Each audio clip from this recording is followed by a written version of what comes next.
I'm glad to have you here. Follow my story until the end and comment the city you're watching from. If you disappeared tomorrow, no one would miss you. That was the sentence that ended my life as a mother and started my war for redemption. My son Derek said it while chewing on a turkey leg I paid for in a house I bought sitting next to a wife whose lifestyle I funded. He thought I was just a washed-up old woman haunting the hallways of his success. So I granted his wish. I vanished. 3 days later, my phone had 30 missed calls.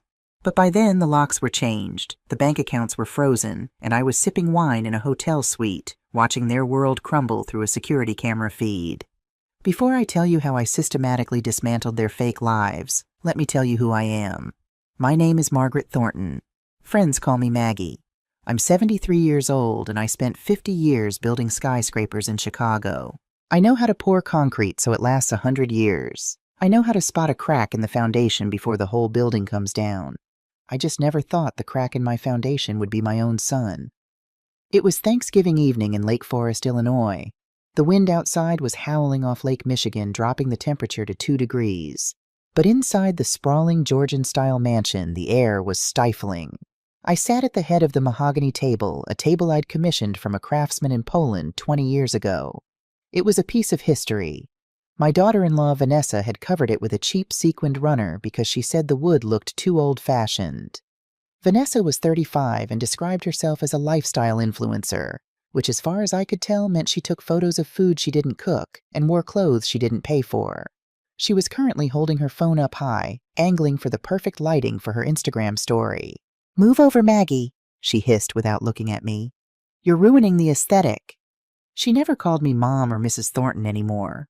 Just Maggie, like I was the hired help. I shifted my chair.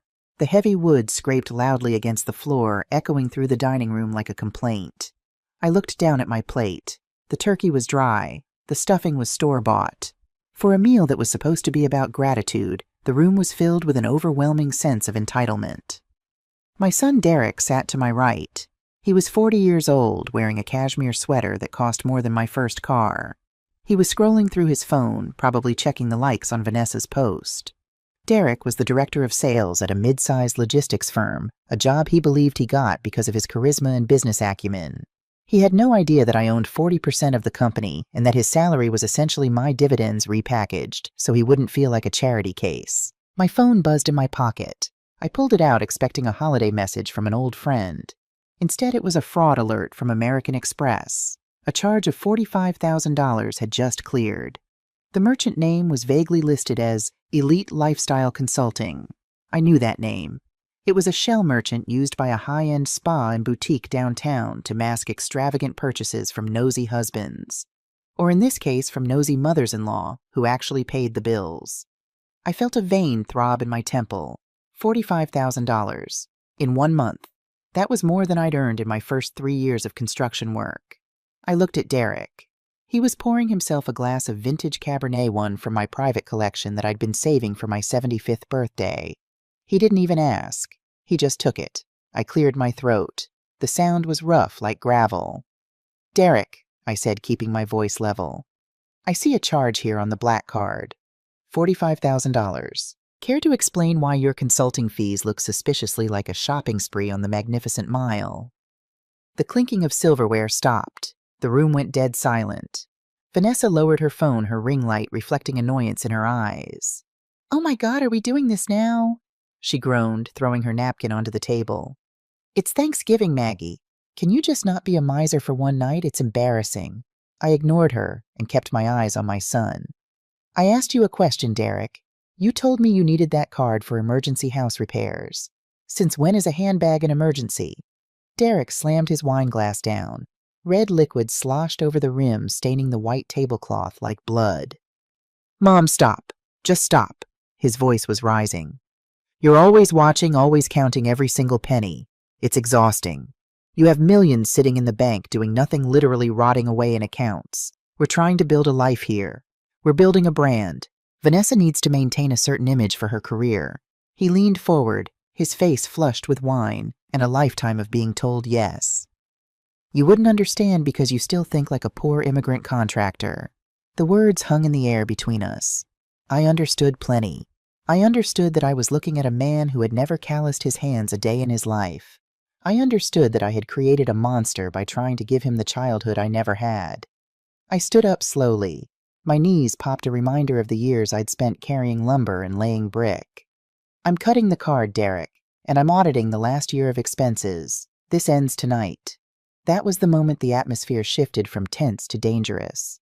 Derek stood up too. He was taller than me now, softer, but taller. His face was flushed, not just with wine, but with something darker. Rage that had been simmering for years. "You know what your problem is, Mom," he shouted, spitting the words out like venom. "You think money makes you queen. You think because you wrote the check you own us." He took a step closer. I could smell the expensive wine on his breath. "Well, guess what you don't. You're just a sad, lonely old woman clutching onto your wallet because it's the only thing that makes you feel relevant." I stood there silent, letting his words hang in the air, letting them cut. "You're a burden." Derek continued, his voice rising to a scream that echoed off the high ceilings. "You come here, you complain about the food, you complain about the money, you complain about how we live. You're a dark cloud over this family." He pointed his finger at me like a weapon. "If you disappeared tomorrow, no one would miss you. No one. You're just a ghost haunting this house. You're a walking ATM, and frankly, the service fees are getting too high." I looked at Vanessa. She was giggling a cruel, sharp sound that cut through the room. She looked at her husband with admiration, as if he'd just slain a dragon instead of insulting the woman who paid for the roof over their heads. I looked around the room, the chandelier I bought, the paintings I selected, the walls I paid to have painted. Everything here was mine, yet I was the intruder. I looked at the turkey on my plate one last time. I took my linen napkin, folded it neatly into a perfect square, and placed it next to the silverware. I didn't scream. I didn't flip the table. I didn't list the sacrifices I'd made, the 18-hour days, the missed birthdays, the frozen fingers on construction sites in February. There was no point. They were deaf to reality. I simply turned around and walked toward the front door. "Where are you going, old woman?" Derek shouted after me, his voice echoing in the marble foyer. "Going to cry in your truck. Go ahead, leave. But don't expect me to call and beg you to come back. We're going to enjoy the rest of this night without your negativity." I opened the heavy oak front door. The wind from the lake hit me like a physical blow, biting through my thin dress blouse. It was freezing, a deadly kind of cold. My heavy wool coat was in the hall closet. My scarf and gloves were on the entryway table. I didn't stop to get them. If I turned back now, if I hesitated for even a second, I might lose the resolve that was hardening in my chest, like concrete setting in winter. I walked out into the night. The gravel of the driveway crunched under my dress shoes. I walked past Derek's Porsche Cayenne, past Vanessa's Range Rover, both leased under my company name. I walked to the end of the driveway where my 2015 Ford F-150 was parked. It was the only thing I owned that they despised. They said it was an eyesore. They asked me to park it on the street so the neighbors wouldn't see it. I climbed into the driver's seat. The leather was freezing. The engine groaned as I turned the key, struggling against the cold before roaring to life. I sat there for a moment, watching the warm glow of the house windows. I could see their silhouettes moving in the dining room. They were pouring more wine. They were laughing. They were celebrating their victory. They thought this was just another fight. They thought I would drive around the block, cool off, and come back tomorrow with my checkbook open, ready to apologize for ruining their mood. They thought I was trapped by my love for them. They were wrong. I put the truck into gear and drove away. I didn't look in the rearview mirror. My hands were shaking, gripping the steering wheel so tight my knuckles were white. It wasn't from the cold. It was from a rage so pure and so cold, it felt like clarity. I drove toward the highway, and as the mansion disappeared behind me, I reached into my pocket and pulled out my phone. I scrolled through my contacts until I found the number. It was Thanksgiving night, but I knew she would answer. Catherine Sterling, my attorney. She was a shark in a Chanel suit, a woman I'd trusted with my life for 30 years. She answered on the second ring. "Maggie, is everything all right?" "No, Catherine?" I said, my voice steady as steel. "It's time." "Time for what, Maggie?" "Initiate Protocol Omega." There was a pause on the other end of the line, a heavy silence that spoke volumes. We had drafted Protocol Omega 5 years ago after my husband passed away. It was a nuclear option, a contingency plan designed for a worst-case scenario where I needed to liquidate and sever ties immediately. We used to joke about it, calling it the doomsday button. "Maggie, are you sure?" Catherine asked, her voice losing its professional edge. "Once I start this, there's no undo button. The assets will be frozen. The cards will be canceled. The access codes will be wiped. It's scorched earth." I looked at the road ahead of me, illuminated by my headlights cutting through the darkness. I thought about the $45,000 charge. I thought about the laughter at the table. I thought about my son telling me I was a ghost. "I'm sure," I said. "Cut everything. The credit cards, the bank accounts, the utility, auto-pay, the company access, everything. Right now, I want them to wake up tomorrow in a world where I don't exist." "Consider it done," Catherine said. I could hear her moving, already opening her laptop. "Where will you be?" "I'm checking into the Ritz-Carlton downtown. Book me the penthouse suite. And Catherine, hire private security. I don't want anyone to know I'm there." "Understood. I'll call the bank now. Goodbye, Maggie." I hung up the phone and tossed it onto the passenger seat. I merged onto the interstate, heading toward the Chicago skyline, glowing in the distance against the black November sky. I turned on the radio, letting classic rock drown out the silence. My son wanted me to disappear. He wanted a world where he was the man of the house, where his success was his own, where I was just a memory gathering dust. "Well, Derek, I thought you were about to find out exactly how expensive it is to be a man. You wanted me gone? I'm gone. And I'm taking every single dollar with me." 3 days of silence is a long time when you're accustomed to noise. For 3 days, I sat in the penthouse suite of the Ritz-Carlton watching the snow fall over Chicago. I ordered room service, filet mignon, lobster bisque, bottles of wine I'd never let myself enjoy before because I was always saving money for Derek's future. I slept in a bed that didn't feel like a coffin. I watched movies. I read books. And I watched them. I had installed the security system in the Lake Forest house myself 5 years ago. It was top-of-the-line high-definition cameras in the common areas, motion sensors on the windows, and a direct feed that I could access from my iPad. For the first 2 days, they were confused but arrogant. I watched them on the screen. They paced around the living room. They checked the driveway, waiting for my truck to reappear. They thought I was staying at a motel down the road, cooling off. They thought I was punishing them with my absence, but that I would return the moment I got lonely. They ate the Thanksgiving leftovers. They drank the wine I'd left behind. They laughed about my temper tantrum. But today was Monday. Monday meant reality, and reality is expensive. I sat in the velvet armchair by the window, the iPad propped on my knees. I wasn't watching the house feed anymore. I was watching the transaction alerts on my banking app, or rather the decline alerts. It started at 11 in the morning. Vanessa decided she needed retail therapy to cope with the stress of her mother-in-law walking out. She drove the Range Rover down to the Magnificent Mile, Chicago's premier shopping district. I knew exactly where she was going. Chanel. It was her sanctuary. I imagined the scene as clearly as if I were standing next to her. She would walk in with her chin held high, her designer sunglasses perched on her head, expecting the staff to fawn over her. She was a VIP client, after all. Or at least she was a VIP client when I was paying the bill. I saw the alert pop up on my screen. Attempted charge, $12,400 merchant Chanel boutique status declined. Reason card reported stolen. I took a sip of my wine, a 2010 Bordeaux smooth and heavy.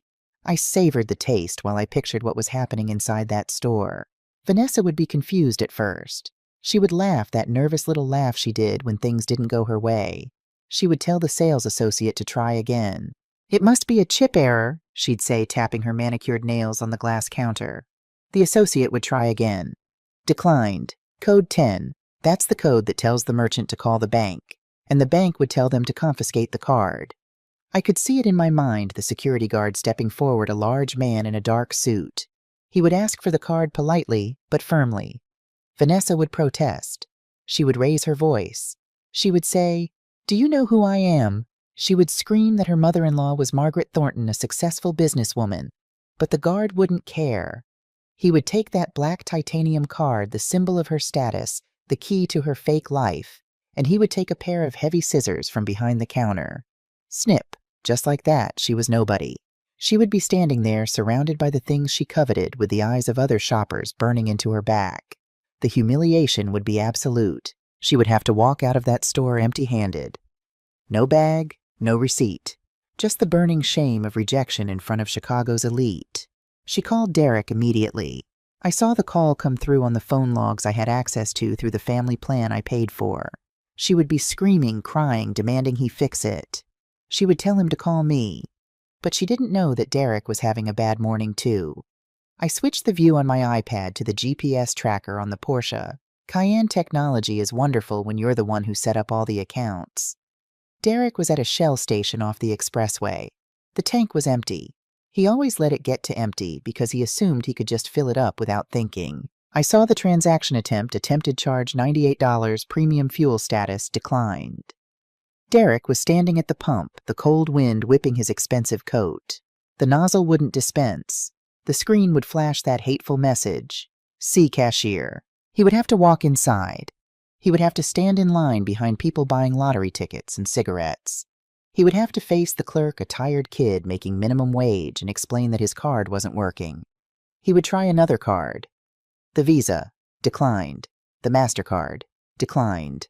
I had frozen them all. I closed my eyes and pictured my son, a man who prided himself on his image. He drove a Porsche. He wore Italian suits. He acted like he owned the city. And now he was patting down his pockets, searching for loose cash like a desperate man. He would find maybe a 20 in his wallet. Maybe someone's in the glove box. He would have to count out crumpled bills on the counter while the people behind him sighed and checked their watches. He would have to go back out to his $100,000 car and pump $23 worth of gas. Just enough to get home. Just enough to run away. My phone on the table began to buzz. It was Derek. I let it ring. It stopped. Then it started again immediately. Second call. Third call. Fourth. I watched the screen light up with his name over and over. My son, the boy I'd carried on my shoulders. The boy I'd taught to ride a bike. The man who told me I was a ghost. He was calling the ghost now. He was begging the ghost to answer. By the 10th call, I felt a twinge of that old instinct, the instinct to protect. The instinct to pick up the phone and say, "It's okay, son. I'll fix it. I'll transfer the money. Just go home." It was muscle memory built over 40 years of motherhood. But then I remembered his voice at the table. If you disappeared tomorrow, no one would miss you. I poured another glass of wine. I let the phone ring. 15 calls. 20 calls. He was panicking now. He was realizing that this wasn't a technical glitch. This was a siege. I looked out the window at the skyline. I thought about the job Derek had, director of sales. He loved that title. He had it printed on heavy business cards with gold embossing. He loved telling people at parties what he did. He loved the respect it garnered. He never stopped to ask why he had that job. He never wondered why a mid-sized logistics company would hire a man with a mediocre degree and no proven track record for such a senior position. He never questioned why his salary was double the industry average. He didn't know that I was the majority shareholder. He didn't know that I'd set up a silent partnership with the CEO 15 years ago, specifically to create a landing spot for him. I had built a nursery for him inside a corporation. His salary wasn't payment for his labor. It was an allowance. It was my dividends funneled through a payroll department so he could feel like a big man. He'd never closed a major deal in his life.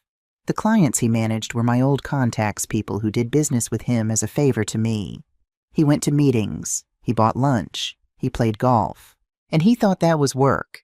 He thought that was success. He was playing house in a mansion. I bought driving a car I leased, working a job I created.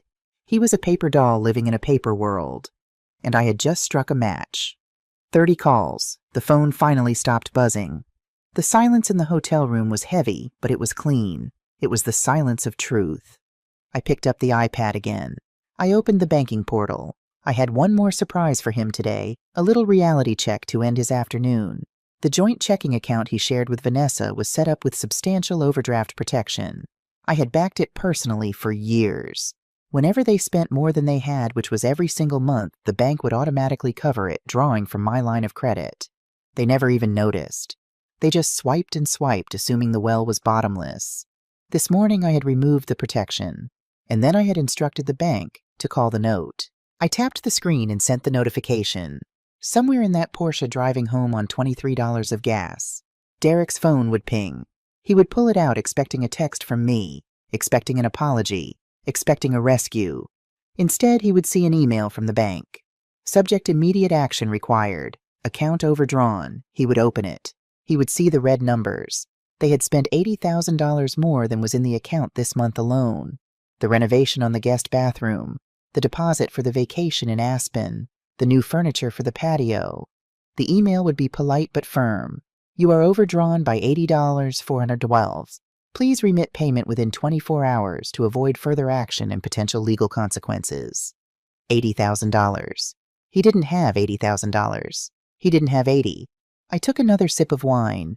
The sun was setting over the city, casting long shadows across the frozen lake. The game had officially begun. He had wanted me to disappear. I had granted his wish, but he forgot that when the sun disappears, it gets very cold and very dark. I watched the security feed on the iPad. The Porsche pulled into the driveway. Derek got out. He slammed the car door. He looked disheveled. He looked terrified. He walked to the front door and fumbled with his keys. He didn't know it yet, but those keys were about to become useless too. I watched him enter the house that he thought was his. I watched him turn on the lights that he thought he paid for. I raised my glass to the screen. Welcome to the real-world sun. I hope you survive it. Monday morning arrived with the brutal gray light of a Chicago winter. From my vantage point in the penthouse suite, I watched the city below wake up. The streets were gridlocked with people rushing to jobs they hated to pay for lives they could barely afford. I drank my coffee black and turned my attention to the iPad propped on the table. I had switched the feed from my home security system to a private server link I'd established years ago with the building management of J&L Logistics, the company where Derek worked. Or rather, where Derek used to work. I was not just watching my son. I was watching the demolition of a fantasy. Derek pulled his Porsche into the executive parking lot at 8:45. He was late. He was always late. He believed that punctuality was for subordinates and that his presence was a gift that started the workday whenever he arrived.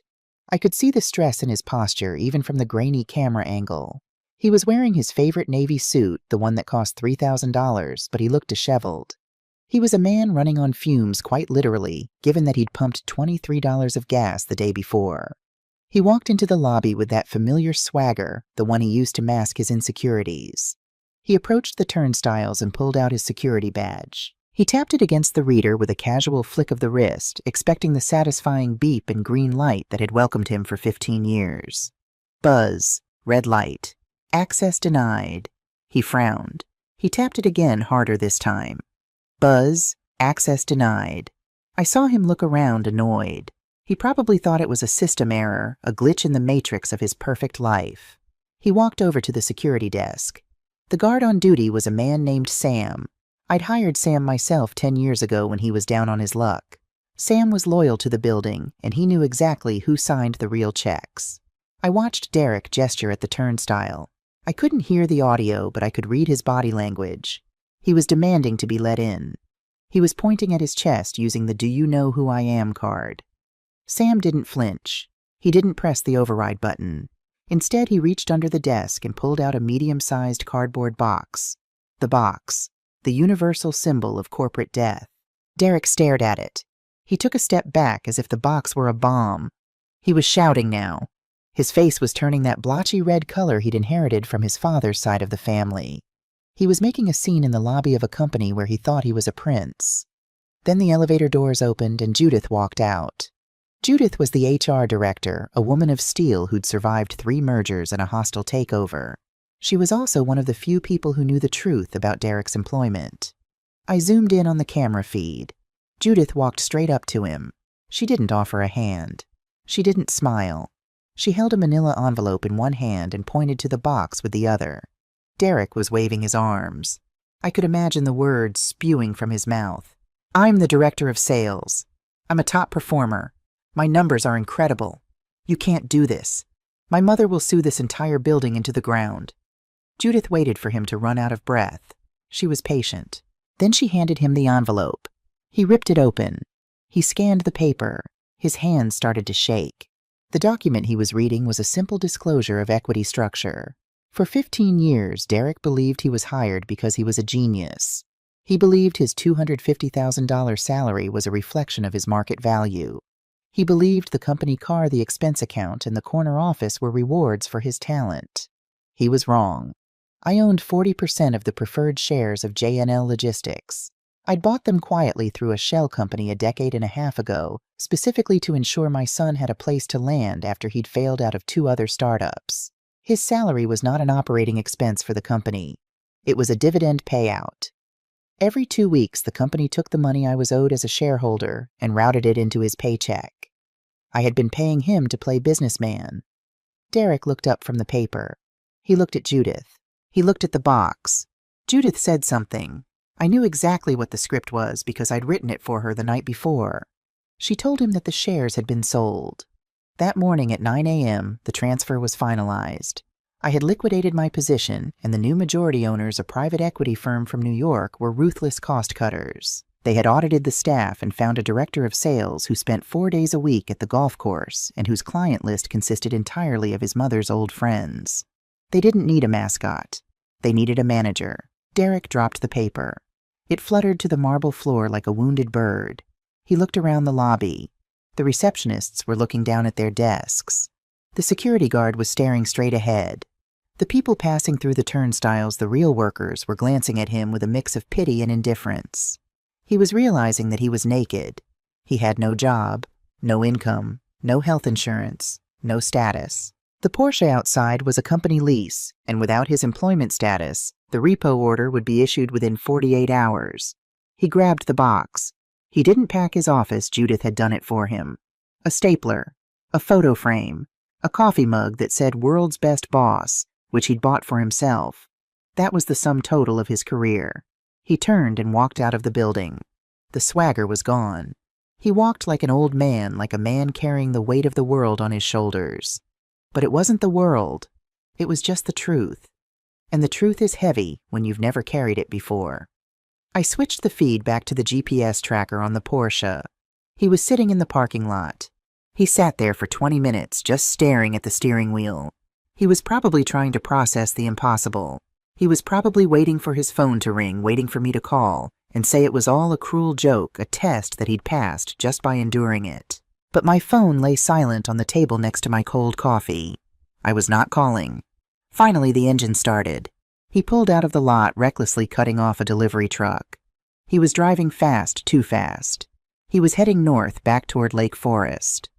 I watched the dot move across the map, and I knew exactly what he was thinking. He was in survival mode. He needed cash. He needed a lifeline. He couldn't go to Vanessa with empty hands. She was probably still screaming about her cut-up credit card. He needed to bring home a victory, something to prove he was still the provider, still the man. He was heading home to rob me. I knew my son better than he knew himself. He wasn't creative. When cornered, he reverted to the path of least resistance. And the path of least resistance led directly to my wine cellar. I had been collecting wine for 30 years. The climate-controlled room in the basement of the Lake Forest house held bottles worth more than some cars. There were cases of Petrus verticals of Screaming Eagle bottles of Romanée Conti that I'd bought at auction in the 90s. It was my pride and joy, a collection built not for investment, but for the sheer pleasure of preservation. Derek knew the codes. He knew the value. He'd bragged about the cellar to his friends, acting as if he'd curated it himself. He was doing the math in his head right now as he wove through traffic on the expressway. If he could sell just 5 or 6 bottles, he could get $20,000, maybe $30,000 cash from a fence or a shady collector. It would cover the overdraft. It would pay the minimums. It would buy him another month of illusion. He thought he was being clever. He thought he was solving the problem. He didn't know that the wine cellar was a trap. I picked up the hotel phone and dialed the front desk. I asked for a fresh pot of coffee. I had a long afternoon ahead of me. On the screen, the Porsche was tearing up the Shoreline Drive. He was 20 minutes away. I switched the camera feed to the basement. The camera was hidden in the smoke detector housing, giving me a perfect view of the heavy oak door and the rows of racks inside. The cellar was dark and cool. The humidifier hummed softly in the corner. It was a sanctuary. In 20 minutes, a desperate man with a cardboard box full of office supplies was going to break into that sanctuary. He was going to try to liquidate my memories to pay for his mistakes. I watched the screen and waited. I wondered if he would hesitate. I wondered if he would feel a pang of guilt as he reached for the bottles I'd saved for special occasions for his wedding for the birth of his child. But as I watched the dot on the map draw closer, I realized I already knew the answer. Guilt requires a conscience, and desperation eats conscience for breakfast. He pulled into the driveway. He didn't park in the garage. He parked right by the front door, leaving the engine running. He ran inside, leaving the front door wide open, letting the winter air rush into the house. He was frantic. He threw his suit jacket on the floor. He ran past the kitchen, past the living room, and threw open the door to the basement stairs. I switched cameras, tracking his descent. He stumbled down the stairs, his tie loose, his hair wild. He looked like a man possessed. He reached the cellar door and punched in the code. Beep, beep, beep, click. The door unlocked. I hadn't changed that code. I wanted him to get in. I wanted him to feel the victory of access before the crushing weight of reality. He rushed in. He went straight for the back section, the French section where the most expensive bottles lived. He grabbed a crate. He started pulling bottles off the rack, his hands shaking so hard he almost dropped a 1982 Léoville Las Cases. He was muttering to himself.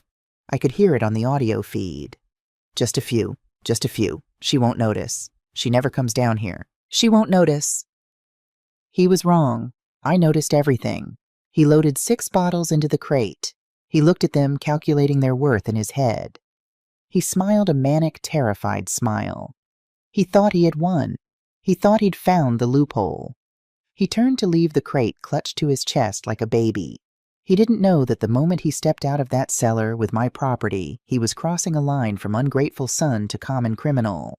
He was sealing his fate, and he was walking right into the next phase of his education. Because the wine was just the beginning. The real hangover was yet to come. Derek stumbled out the front door, the crate of wine rattling in his arms like loose teeth. He froze. The driveway was no longer empty. It looked like a presidential motorcade had parked on his lawn. 2 black SUVs blocked the exit, their engines idling with a low, menacing rumble. Standing between them was a wall of a man I knew very well, Tony Rodriguez. Tony was the head of a private security firm I'd used for high-risk construction sites back in the 90s. He had a neck as thick as a tree trunk and a face that didn't know how to smile. Derek clutched the wine crate tighter. He looked like a deer caught in headlights that were attached to a freight train. Just then, Vanessa's Range Rover screeched into the driveway behind the SUVs. She leaned on the horn, her frustration from the rejected credit cards boiling over into road rage. She jumped out of the car, slamming the door so hard the vehicle rocked. "What is going on?" she shrieked, her voice cutting through the cold air like a knife. "Why is the gate code not working? Why are these cars here? Derek, tell them to move." Derek didn't answer. He was staring at Tony. Tony took 1 step forward and extended his hand. His voice was calm, deep, and terrifying. "That's stolen property, Mr. Thornton. Hand it over." Derek looked at the crate, then at Tony. He did the math. The math said he was outmatched by about 100 pounds of muscle and a lifetime of bad decisions. He handed the crate over. Tony passed it to one of his men who carefully placed it in the back of an SUV. $20,000 of wine gone in 10 seconds. Vanessa marched up the steps, her heels clicking aggressively on the stone. She tried to push past Derek to get into the house. She grabbed the handle of the front door. Locked. She punched in the code on the smart lock. The keypad flashed red. Denied. She tried again, frantic. "Open the door, Derek. Open the goddamn door." Derek looked at her, his face pale as snow. "I can't," he whispered. "I think she changed the codes." Before Vanessa could scream again, the rear door of the second SUV opened. Catherine Sterling stepped out. She was wrapped in a long cashmere coat, holding a leather portfolio. She looked like an executioner dressed by Prada. She walked up the driveway with the grace of a woman who knows she holds all the cards. She stopped 5 feet from my son and daughter-in-law. She didn't offer a greeting. She simply extended a thick envelope toward Derek. "Mr. Thornton, Mrs. Thornton, you've been served." Derek stared at the envelope like it was a snake. "What is this?" "It's an emergency order of eviction," Catherine said, her breath misting in the air. "Effective immediately." Vanessa laughed, a high-pitched, hysterical sound that echoed off the stone facade. "Eviction, you can't evict us. We own this house.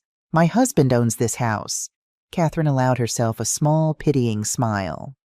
That's a common misconception, Mrs. Thornton. If you had ever bothered to read the deed or the trust documents you signed 3 years ago, you would know that is factually incorrect.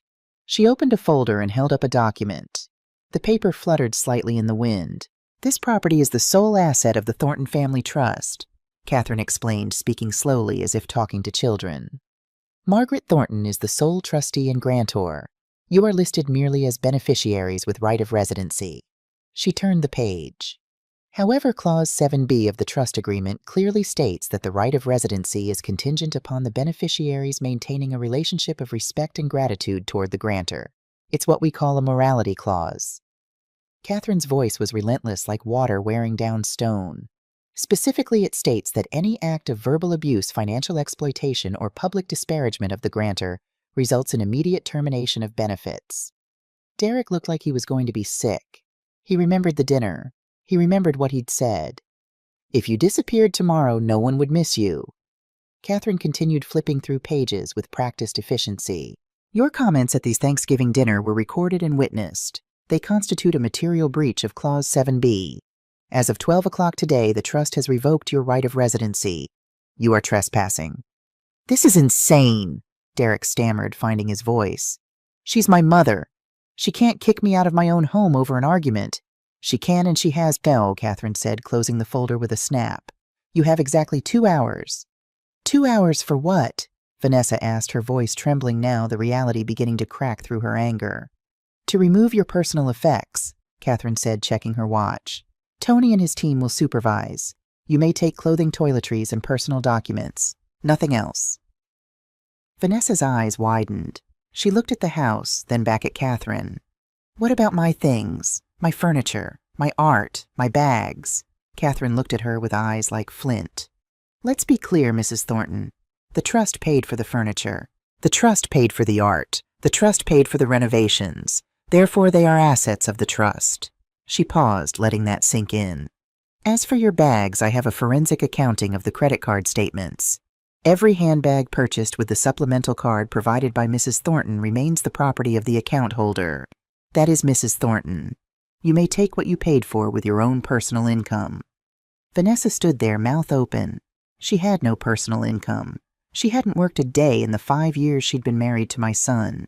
She realized with horror that almost everything she touched, everything she wore, everything she bragged about online belonged to the woman she had insulted. You can't do this, she screamed, lunging toward the door.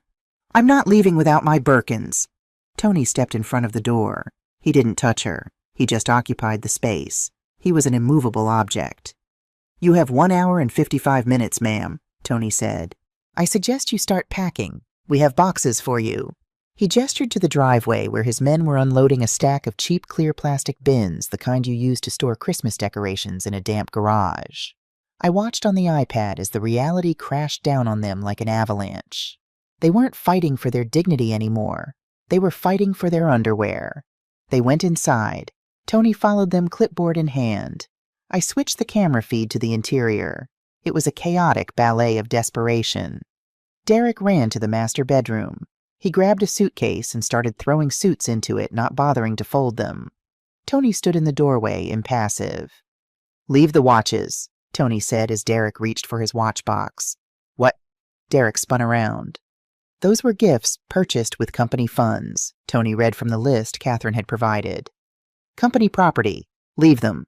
Derek slammed the box down. He grabbed his shoes from the closet. Not the Ferragamos, Tony said, consulting the list. Receipt dated June 12th, paid by Margaret Thornton. Leave them. I watched my son realize that he didn't even own the shoes on his feet. He had to dig into the back of the closet to find a pair of old running sneakers he'd bought himself years ago. He looked ridiculous in his suit pants and dirty sneakers. In the dressing room, Vanessa was having a complete meltdown.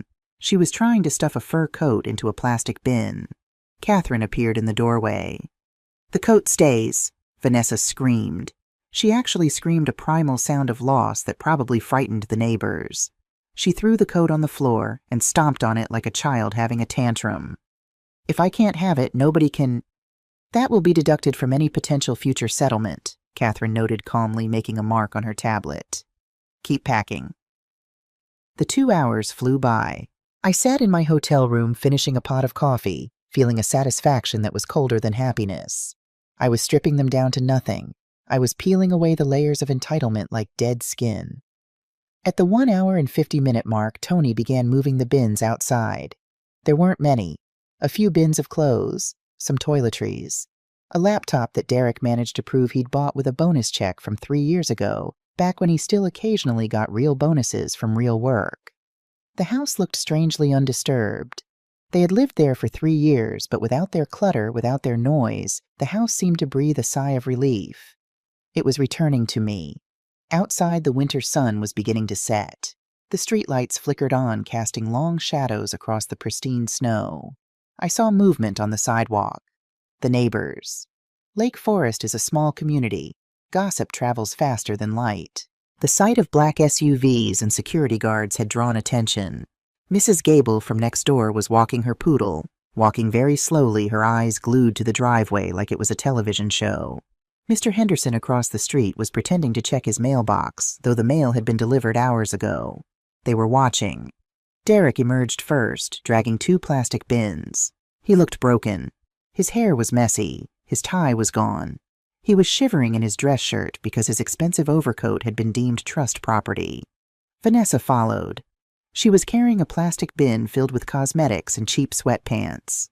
She was wearing a puffer jacket she'd found in the mudroom, one of the few things she'd actually bought on sale. She was crying mascara running down her face in black rivers. They stood on the driveway of the mansion they used to rule, surrounded by clear plastic bins that displayed their meager possessions to the world like items at a yard sale. Catherine stood by the gate holding her clipboard. "Sign here," she said, pointing to a document. "What is it?" Derek asked, his voice hollow. "Acknowledgement of vacating the premises and receipt of personal property. It also confirms that you've surrendered all keys and access codes." Derek signed. He didn't even read it. He just wanted it to be over. "Where are we supposed to go?" Vanessa sobbed, her voice breaking. "Our cards don't work. We have no gas. We have nowhere to go." Catherine looked at them. For a second, I thought she might offer them a hotel voucher. I'd given her discretion to do so if she felt it was necessary for humanitarian reasons. But Catherine was a professional. She knew that rock bottom has to be solid before you can build on it. "There's a Motel 6 off the interstate," she said, her voice neutral. "They accept cash. I believe Mr. Thornton has about $40 in his wallet. That should cover a night." She turned and walked to her car. Tony and his team fell back, forming a line across the driveway like sentinels. Derek and Vanessa looked at the Range Rover. They knew they couldn't take it. It was leased by the company Derek no longer worked for. They looked at the Porsche, also company property. They had to call an Uber, but their apps were linked to the frozen cards. I watched as Derek pulled out his phone and made a call. He was calling a taxi, an old-fashioned yellow cab. They waited on the curb for 20 minutes in the freezing cold, sitting on their plastic bins like refugees. The neighbors watched. The security guards watched. I watched. When the taxi finally arrived, the driver popped the trunk. Derek had to load the bins himself. He struggled with the weight slipping on the icy pavement. Vanessa got in the back seat without helping him. She slammed the door. Derek finished loading the trunk. He stood there for a moment looking up at the house. He looked at the window of the master bedroom where he'd slept comfortably for years. He looked at the warm light spilling out onto the snow. He looked like a child who'd been kicked out of Eden. He got into the taxi. It drove away, its taillights disappearing into the gloom of early evening. I put down the iPad. My hands were steady. My heart was calm. I picked up the room service menu. I decided to order the lobster bisque. They were gone. The house was mine. The money was mine. But the lesson was far from over. The next morning, I returned to the house. Tony met me at the front door. The air inside was cold. They'd left the door open when Derek ran down to the wine cellar, and it had taken hours for the heating system to compensate. "Everything's secure?" I asked. "Yes, ma'am," Tony said. "But there's something you need to see, in the basement." We walked through the silent house. Without Derek and Vanessa's presence, it felt larger somehow, cleaner, like a body that had fought off an infection. We descended the stairs to the basement. Tony led me past the wine cellar. The bottles Derek had tried to steal were back in their places, perfectly aligned. He walked to the back wall where a heavy oak shelving unit used to hold cases of Bordeaux. The unit had been pulled away from the wall, scraping deep gouges into the concrete floor. Behind it was a wall safe. It wasn't a safe I had installed. I knew every inch of this house. I had reviewed the blueprints myself. I had supervised the contractors. This safe was a retrofit job installed hastily and without permits. The plaster around the edges was rough and unpainted. It was a secret pocket in a house that was supposed to be transparent. It was open, Tony said. The lock had been drilled out. I opened it yesterday while securing the premises. He handed me a stack of documents. They were kept in a blue plastic folder, the kind you buy at a drugstore for $1. I took them, my hands steady, despite the chill running down my spine. I walked over to the workbench in the corner and turned on the overhead light. I began to read, and with every page, the temperature in the room seemed to drop 10 degrees.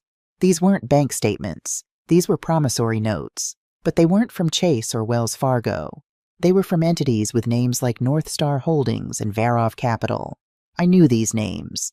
In the construction business in Chicago, you hear things.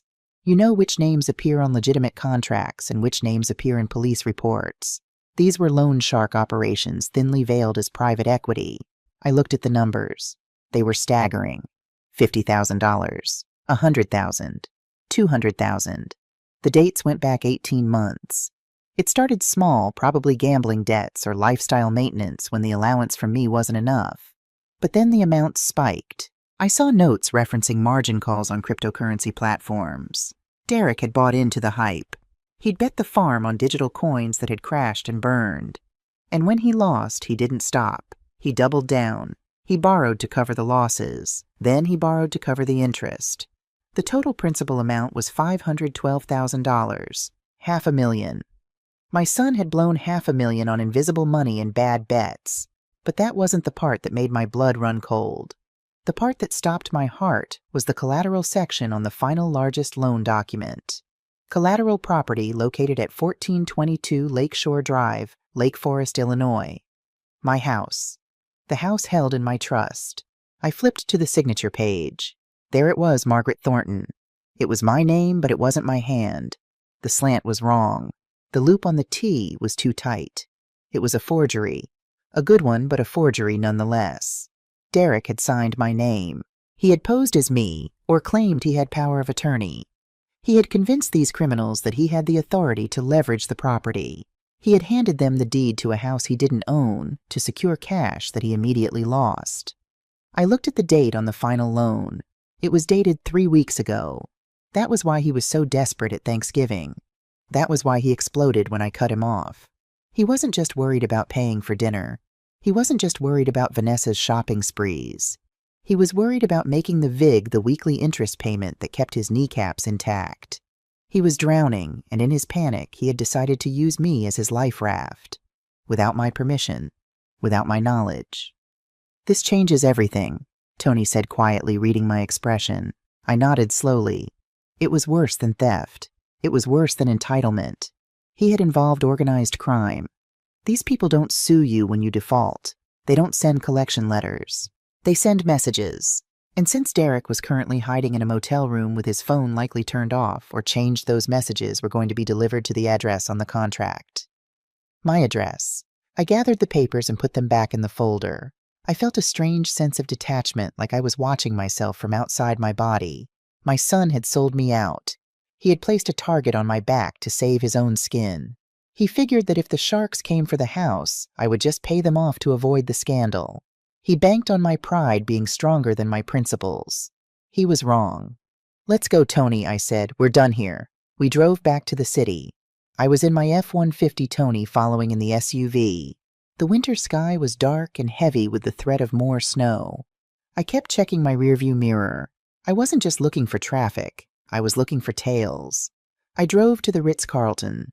I pulled up to the valet stand. The hotel was a fortress of luxury, a place where the problems of the street were supposed to be kept at bay by doormen in uniforms and thick glass doors. I got out of the truck. I handed the keys to the valet, a young man named Eric, who always treated the old Ford with respect. "Mrs. Thornton, good to see you," Eric said, smiling. Before I could answer, a black sedan screeched around the corner. It didn't slow down. It sped past the entrance dangerously close to the valet stand. The rear window rolled down. I saw a flash of movement, an arm extending. "Watch out!" I shouted, shoving Eric to the side. A stream of thick red liquid erupted from the car. It splashed across the side of my white truck, covering the door and fender in a violent crimson arc. It splattered onto the pavement, looking for all the world like a crime scene. Paint. It was red oil-based paint. The sedan peeled away, tires squealing, disappearing into Chicago traffic before security could even react. Eric was on the ground, shaking. I helped him up. He was unhurt, but terrified. I looked at my truck. The red paint dripped slowly down the metal, pooling on the concrete. It was a mark, a brand. It was a message that said, "We know where you are." Tony was by my side in seconds, his hand hovering near the gun beneath his jacket. "Get inside, Mrs. Thornton, now." We went into the lobby. The hotel manager was already rushing over, apologetic and horrified. I waved him off. "It's fine. Just get the truck cleaned and bill me for the cleanup of the driveway." I went up to the penthouse. My hands were steady, but my mind was racing. They had found me. They knew I wasn't at the house. That meant they were watching. I entered the suite. Tony did a sweep of the room, checking the windows. "Clear," he said. "But ma'am, we need to move you. This location is compromised." "No," I said. "I'm not running. That's what Derek does. I stay." I walked to the window to close the heavy drapes. As I reached for the cord, a dark shape blurred through the air outside. Crash! The double-paned glass of the balcony door shattered. A heavy object smashed through the outer pane, then the inner pane, sending a shower of safety glass raining onto the Persian rug. The cold wind rushed in instantly, howling through the breach. Tony tackled me to the ground, covering my body with his. We lay there for a moment among the shards, waiting for a second shot or an explosion. Nothing happened. Just the wind. "Clear," Tony yelled into his radio. "Breach in the penthouse." He helped me up. I brushed the glass from my robe. I walked over to the object that had broken the window. It was a brick, a standard red construction brick wrapped in duct tape. There was a piece of paper taped to it. I picked it up. The note was short, written in black marker. Block letters. Pay or bleed. The son signed, but the mother pays. 24 hours. I stared at the note. Most 73-year-old women would be having a heart attack right now. Most would be dialing 911, begging for police protection, weeping into the phone. But as I looked at the crude threat, a strange sensation washed over me. The corner of my mouth twitched. Then it curled upward. I was smiling. Tony looked at me concerned. "Mrs. Thornton, are you all right? Do you want me to call the precinct? This is a death threat." "No, Tony," I said, my voice surprisingly light. "Don't call the police." "Why not, ma'am? This is serious." "Because this," I held up the brick, "is not a threat, Tony. This is leverage." I walked over to the desk, avoiding the glass. I placed the brick next to the folder of loan documents we'd found in the basement. Derek thinks he's hiding. He thinks he can wait this out in a motel while I deal with the mess he created. He thinks these animals will scare me into paying his debt just to make them go away. He thinks I'll write a check for $500,000 to save the family name. I turned to look at Tony. But Derek forgot who raised him. He forgot that before I wore suits, I wore work boots. He forgot that I dealt with unions and mobsters in the 70s when Chicago was a very different city. I picked up the loan documents again. He's handed me a loaded gun, thinking I would shoot myself, but he put the handle in my hand. Tony was listening carefully now. These criminals, they don't care about Derek. They want their money, and right now they think I'm the obstacle. But what if I became the solution? What if instead of being the victim, I became the boss? I looked at the documents again. The forgery was the key. It proved Derek had defrauded them too. It proved the collateral was worthless.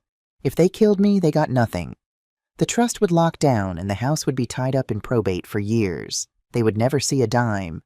But if I made a deal, I turned to Tony. "Get the car ready. Not the truck, the armored sedan." "Where are we going, ma'am?" Tony asked. "We're going to make a phone call," I said. "I want you to find the number for this Varov Capital. We're going to set up a meeting with the loan sharks." "But why?" "Because, Tony, I'm going to buy my son's debt. I'm going to become the owner of that note. And when I do, I will own him body and soul." I looked at the shattered window, the wind blowing the curtains wildly. Derek wanted to play gangster. He wanted to play with the big boys. Well, he was about to find out that the biggest gangster in this family had been sitting at the head of the table all along. Let them throw bricks. I was about to throw the whole building. The meeting with Varov Capital didn't take place in a boardroom with glass walls and espresso machines. It happened in the back office of a dry cleaning distribution center in the industrial district south of the city. The air smelled of chemicals and hot steam. Tony drove the armored sedan right into the loading bay where a steel door rattled shut behind us, sealing us in like a tomb. I stepped out of the car, buttoning my coat against the damp chill. I wasn't armed. I didn't need to be. Tony was behind me, and he was carrying enough firepower to start a small war. But my real weapon was inside my jacket pocket, a digital token for a secure wire transfer. We were escorted by two men who looked like they'd been carved out of granite.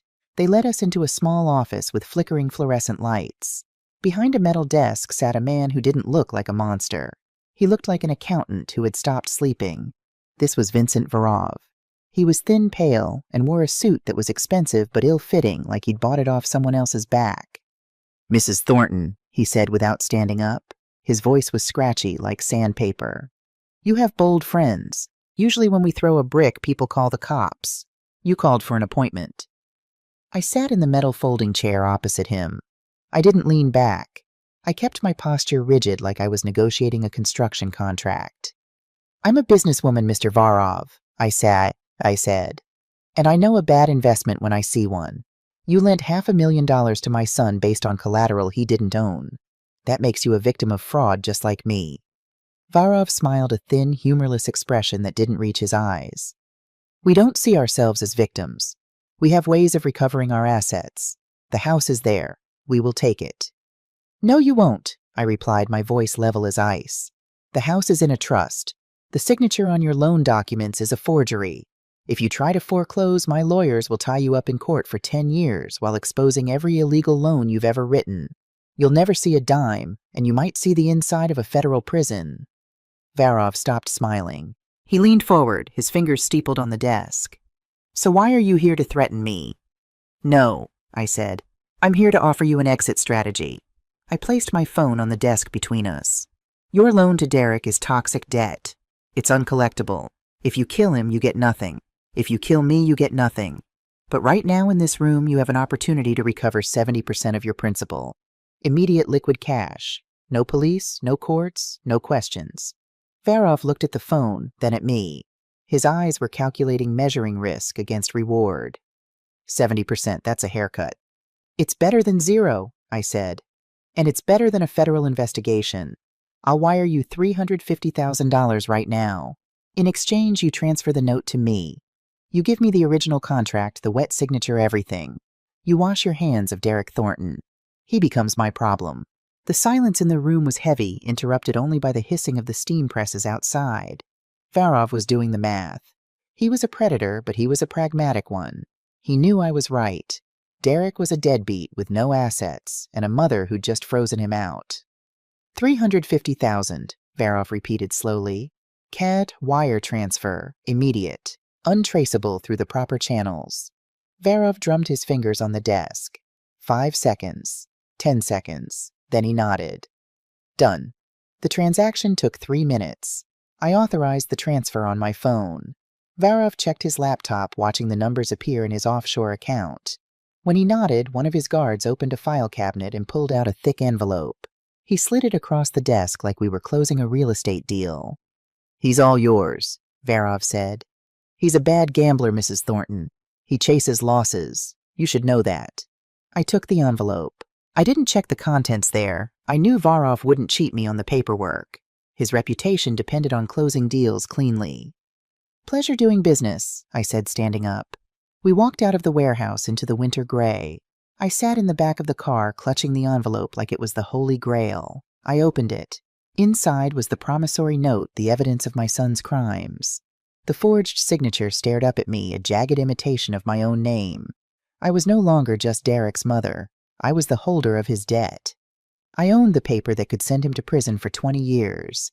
I had just bought his life for $350,000.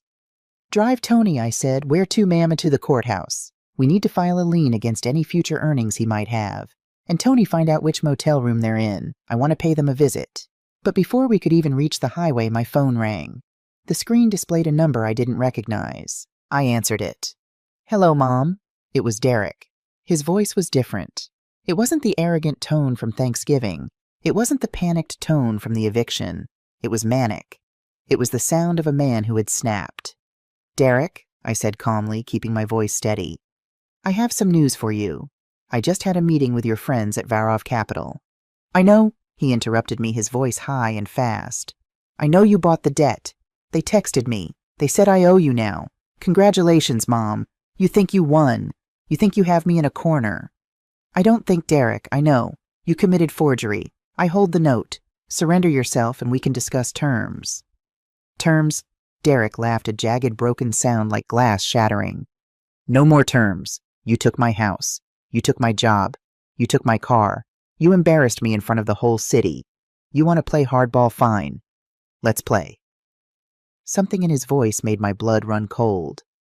"Derek, stop this." "Where are you?" "I'm not at the motel anymore, Mom. And I'm not alone." A chill went down my spine that had nothing to do with the winter air. My hand gripped the phone so hard the plastic creaked. "What do you mean? Ask your grandson." The blood drained from my face. My vision tunneled. Everything in the car seemed to tilt sideways. Oliver, my 10-year-old grandson, the only innocent thing in this entire rotten equation. "Put him on the phone, Derek. Now." There was a rustling sound, then a small, terrified voice. "Grandma?" The sound of Oliver's voice hit me harder than the brick through the window. It was like a knife twisting in my gut. "Ollie, are you okay? Where are you?" "I don't know, Grandma." His voice was shaking.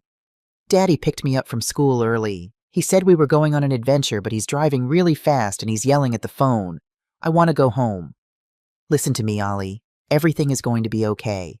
Grandma is going to fix it. Just be brave. Okay. Okay." He was crying now. "But Grandma, Daddy says you're the bad guy. He says you stole our house. He says you want to hurt us. Why are you doing this, Grandma?" The pain was physical, a sharp twisting agony in my chest. My son was using my grandson as a human shield. He was poisoning the boy's mind, turning his love into a weapon. "Ollie, I love you. Don't believe that. I love you more than anything. Give the phone back to your father." Derek snatched it back. "You hear that, Mom? He's scared of you. And he should be, because you're the reason we're running." "What do you want, Derek?" I asked, my voice deadly quiet. "I want my life back. But since I can't have that, I want a settlement. A real one, not your charity. I want $1 million cash transferred to an offshore account I'll provide." "You're kidnapping your own son, Derek. This isn't a negotiation. This is a federal crime." "It's a custodial dispute," Derek corrected. "I'm his father. I have legal custody. I can take him wherever I want. But if you want to see him again, if you want to save him from a life on the run with a desperate man, you'll pay $1 million. Or what? Or we disappear, for real this time. We go to Mexico, we go to South America, and while we're there, I'll tell him every day how his grandmother destroyed his family. I'll make sure he grows up hating the sound of your name. I'll raise him to be everything you despise." My mind was racing. I thought about Oliver's face, his bright eyes, his infectious laugh, the way he used to climb onto my lap at family dinners, chocolate cake smeared on his fingers. "You're sick, Derek. You need help." "I need money, Mom. 1 million. You have 24 hours. If I see cops, if I see Tony, if I see anyone other than you with a bag of cash, Ollie and I vanish. And the next time you see him, he'll be 30 years old and spitting on your grave." He hung up. I sat there in the armored car, the silence ringing in my ears. I felt old, older than 73. I felt ancient. Tony was watching me in the rearview mirror, his face pale. He'd heard enough to know it was bad. "What's the play, ma'am?" Tony asked softly. "Do we call the FBI kidnapping across state lines?"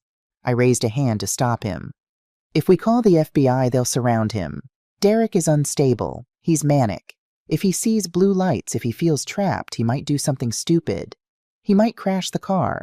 He might hurt himself. He might hurt Oliver by accident." I couldn't risk that. Oliver was my blood. He was the future. Derek was a lost cause, but Oliver was salvageable. "No police," I said. "Not yet." I looked out the window. The city was passing by in a blur of gray and steel. I thought about the little boy who used to sit on my lap and ask me how cranes worked.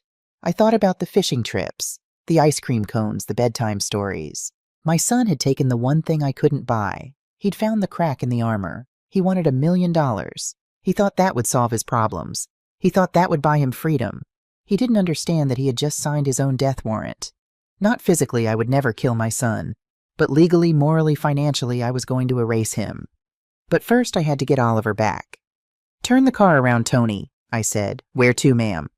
"To the bank, the main branch. I need to make a withdrawal." "You're going to pay him?"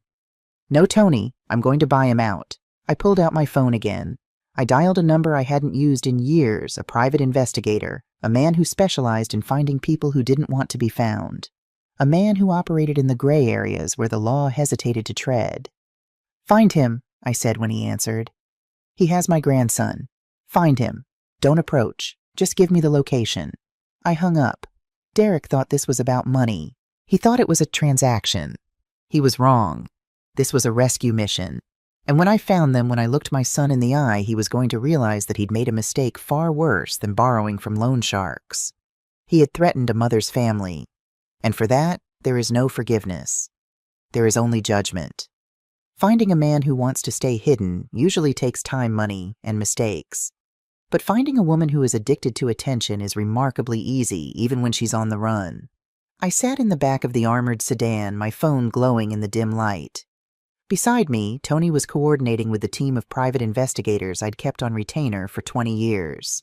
They were running license plate readers, checking credit databases, pinging cell towers. It was the old-fashioned way of hunting. It was slow, but I knew something about my daughter-in-law that the detectives didn't. Vanessa didn't exist in the real world. She existed in the cloud. Her self-worth was measured in likes views and the envy of strangers. Even now, hiding in a motel with a kidnapped child and a manic husband, she couldn't sever that lifeline. She needed to be seen. She needed to perform her victimhood. I pulled up my burner Instagram account, a blank profile I'd created months ago, solely to monitor the spending habits she broadcast to the world. I navigated to the profile of a woman named Courtney. Courtney was Vanessa's best friend, her maid of honor, and her confidant. She was also a woman I had wired $10,000 to an hour ago. Courtney had no loyalty to Vanessa. Their friendship was a competitive sport based on who had the better handbag or the richer husband. When I called her and offered to buy her a new Cartier bracelet in exchange for access to Vanessa's close friends' story list, she didn't hesitate. She screen recorded everything and sent it to me within minutes. I tapped the video file. It was a vertical video, shaky and poorly lit. Vanessa was whispering into the camera, her face washed out and tear-streaked. She was using a filter that smoothed her skin even as she cried about being homeless. "Guys, please pray for us," she whispered, her voice breaking. "We're safe for now, but his mother is a monster. She took everything. We're hiding in this gross place, just trying to survive. We don't know what to do." Behind her, in the blurry background of the video, I saw a distinct pattern on the wallpaper. Faded yellow sailboats on a peeling blue background. It was specific. It was ugly. And it was identifiable. But it was the sound in the background that gave me the exact coordinates. Through the thin walls of the room, I could hear the distinct announcement of a train station PA system.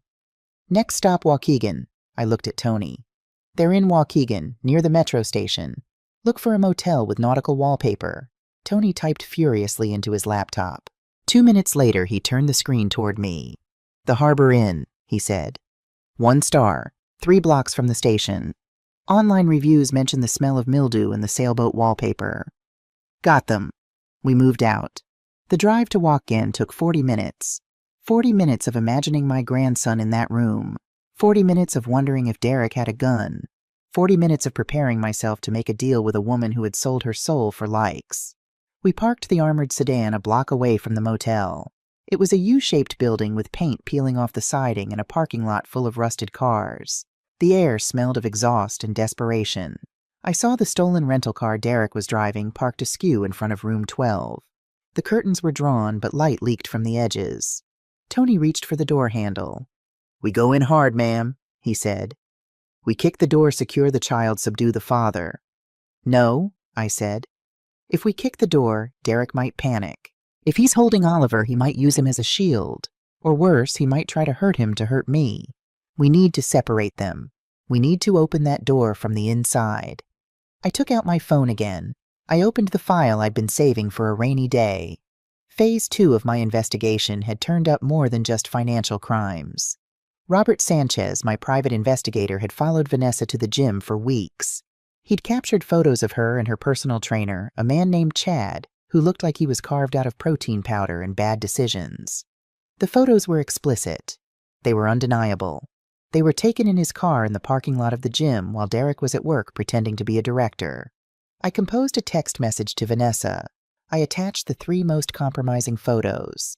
Then I wrote the offer. Hello, Vanessa. I know you're in room 12. I know about Chad. I know everything. Right now you have 2 choices. Choice A. You stay in that room with a broke husband who's about to go to prison for kidnapping and fraud.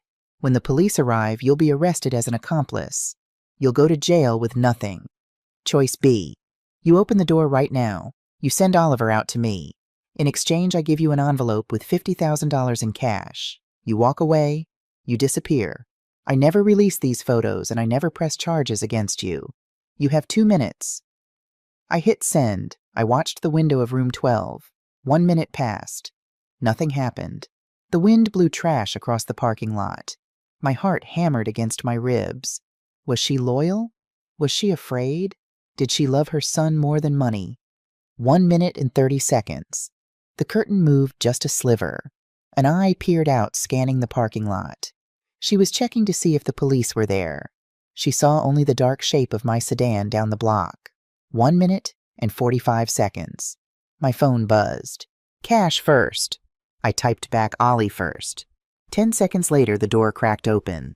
I signaled Tony. He stepped out of the car, moving silently into the shadows near the room. He held a thick manila envelope in one hand. The door opened wider. Vanessa stepped out. She was shivering, wearing a hoodie pulled low over her face. She looked around nervously. She didn't look back into the room. She didn't look worried about her husband. She pushed Oliver out the door. My grandson looked small. He was wearing his school uniform, rumpled and dirty. He was clutching a backpack. His eyes were wide and red from crying. Go, Ollie, Vanessa whispered, pushing him toward the parking lot. Go to the black car. Oliver hesitated. He looked at his mother. Mom, are you coming? Go, she hissed. Just go. Oliver ran. He ran toward my car, his little legs pumping against the cold pavement. Tony intercepted him halfway, shielding him with his body, guiding him to the back seat of the sedan. As soon as Oliver was safe inside the car, Tony turned back to Vanessa. He tossed the envelope. It landed at her feet. She scrambled for it, ripping it open, counting the stacks of $100 bills with shaking hands. She didn't look at her son. She didn't look at the room where her husband lay. She looked only at the money. She shoved the envelope into her hoodie, zipped it up, and ran. She ran toward the train station, disappearing into the night without a backward glance.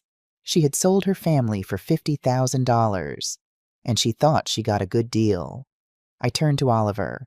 He was shaking in the back seat, his small body trembling with fear and cold. I pulled him into a hug. He smelled of motel soap and fear. Grandma, he sobbed, burying his face in my coat. I want to go home. You are going home, Ollie, I whispered, stroking his hair. You're safe now. Grandma has you. I looked up at Tony. Take him to the safe house, I said. Get him warm. Get him food. Call Catherine. Tell her we have the boy. What about you, ma'am? Tony asked. I looked at room 12. The door was still slightly ajar. I have one last piece of business. But, ma'am? That's an order, Tony. Go. Tony hesitated, then nodded. He got into the driver's seat and drove Oliver away into the night toward safety and warmth. I stood alone in the parking lot. I walked toward room 12. My footsteps were heavy on the asphalt, echoing in the cold silence. I pushed the door open. The room smelled of whiskey and despair. It was a small space cluttered with fast food wrappers and empty bottles. The TV was on muted, casting a blue flickering light over the wreckage. Derek was lying on the bed. He was fully clothed, still wearing the suit he'd been fired in. He was passed out, face down, one arm hanging off the mattress, his fingers brushing the carpet. An empty bottle of cheap scotch lay on the floor beside him. He had drunk himself into oblivion to escape the reality of what he'd done. He had kidnapped his son, threatened his mother, and then passed out, leaving the door unlocked and his family unprotected. He was pathetic. I walked over to the bed. I looked down at him. This was my legacy. This was the man I had raised. A man who crumbled at the first sign of adversity. A man who needed a woman to sell him out to save him from himself. I didn't feel anger anymore. I felt nothing. The cord was cut. I reached into my pocket. I pulled out the document I had bought from Varov, the promissory note, the debt. I folded it neatly. I reached into my other pocket and pulled out a small tube of superglue I'd bought at a gas station on the way over. I put a dab of glue on the back of the document. I leaned down. I brushed the hair off Derek's forehead. He groaned but didn't wake. I pressed the paper onto his forehead. Right in the center. It stuck. It was the notice of debt assignment, the legal document stating that Margaret Thornton was now the sole holder of his liabilities. I stepped back. He looked like a corpse tagged in a morgue. I took a piece of hotel stationery from the desk and a pen. I wrote a short note. Your wife took $50,000 to leave you. Your son is safe with me. The police know about the kidnapping, but I told them I recovered him. You're not being charged tonight because I don't want Oliver to see his father in handcuffs on the news. But this debt is real, and I will collect. You have nothing left, Derek. No wife, no son, no house, no job, and now no mother. M. I placed the note on the pillow next to his head. I looked around the room one last time. I saw his phone on the nightstand. I picked it up. I dropped it into the toilet bowl in the bathroom. He would wake up alone. He would wake up broke. He would wake up with a piece of paper glued to his face telling him that he was owned. I walked out of the room and closed the door. The latch clicked shut. I stood in the cold waiting for Tony to return. The wind bit at my face, but I didn't feel it. I felt lighter. I had lost a son, but I had saved a grandson. And as I watched the neon sign of the motel flicker and buzz, I knew that the real work was just beginning. I had to raise Oliver. I had to undo the damage. I had to teach him what it meant to be a man so he would never end up in a room like this with a price tag on his head. The black SUV turned the corner headlights, cutting through the dark. I buttoned my coat. It was time to go home. 1 year later, the seasons had turned a full cycle. The summer in Lake Forest was green and vibrant, a stark contrast to the gray winter of our discontent. I was in the backyard wearing a pair of old canvas pants and a t-shirt. I was kneeling in the dirt holding a wooden slat in place. Next to me, Oliver was holding a hammer. He was 11 now, taller, stronger. His face had lost the pinch of anxiety that used to define him. He looked healthy. He looked happy. Okay, Ollie, I said. Drive it home, straight and true. Oliver focused. He bit his lip in concentration. He swung the hammer. Bang! The nail went in straight. He swung again. Bang! Flush with the wood. Good job, I said. That fence isn't going anywhere. Oliver beamed. He wiped the sweat from his forehead, leaving a streak of dirt. Thanks, Grandma. It's hard work. It's good work, I corrected him. It's honest work. You build something with your hands and it stays built. Nobody can take that away from you. He nodded, understanding. We had spent the last year rebuilding not just the house, but his life. He went to a local school. He made friends who liked him for who he was, not what he owned. We cooked dinner together. We fixed things. We talked. He asked about his father sometimes. I told him the truth. I told him his father had gone away to learn how to work. I told him his father was sick with a disease called greed, and he needed a long time to get better. Oliver accepted that. He seemed relieved to be out of the chaos. We stood up and admired the fence. It was straight. It was strong. My phone buzzed in my pocket. I wiped my hands on my pants and pulled it out. It was a text message. The number was unfamiliar. The area code was from Alaska. I stared at the screen. My heart did a slow, heavy thud in my chest. I opened the message. There was a photo, a hand that was calloused, dirty, scarred with grease under the fingernails. A hand that looked like mine used to look 40 years ago. The hand was holding a stack of cash, $500 in 10s and 20s. Below the photo was a text, payment 1 of $1,000, sent to your account via Western Union. This is the first money I ever earned with my hands. It took me 2 weeks of overtime on the rig. My back hurts. My hands bleed. I sleep in a container. But I sleep. I'm sending this not because I have to, but because I want to. I know I have a long way to go, but I'm starting. I'm sorry, Mom, for everything. D. I looked at the screen. I looked at the dirty hand in the photo. It didn't look like the soft manicured hand of the director of sales. It looked like a man's hand. I looked at Oliver, who was gathering the tools. "Who is it, Grandma?" Oliver asked, seeing me stare at the phone. I hesitated. I looked at the message again. $500. It was a drop in the ocean of $500,000, but it was the heaviest $500 I had ever seen. It was weight. It was substance. My son had survived the winter. He had survived the labor. He had not run. He had not begged. He had worked. "It's just a friend, Ollie," I said, smiling. "A friend who is finally learning how to build a fence." I put the phone back in my pocket, feeling the vibration of the message fading, but the warmth remaining. My son was right at that dinner table a year ago. If the old Margaret Thornton, the enabler, the checkbook, the ghost had disappeared, no one would have missed her. She was useless. But that woman was dead. She died the night I walked out into the snow. The woman who remained the woman standing in the garden with dirt on her knees and a grandson who loved her, that woman was essential. I picked up the toolbox. "Come on, Ollie," I said. "Let's go inside. I think we earned some ice cream." We walked toward the house. The sun was shining. The house was solid. The debt was being paid. I had vanished to save them. And in the silence of my absence, my son had finally found his voice. It was a good trade. Here's the lesson I took from the ashes of my old life. I spent 40 years thinking that providing for my family meant protecting them from struggle. But I was wrong. By shielding my son from the weight of the world, I crippled him. True love is not about being a safety net. It's about teaching your children how to fly, even if it means letting them fall first. By vanishing, I forced the real men in my family to finally appear. A legacy is not what you leave for someone. It's what you leave in them.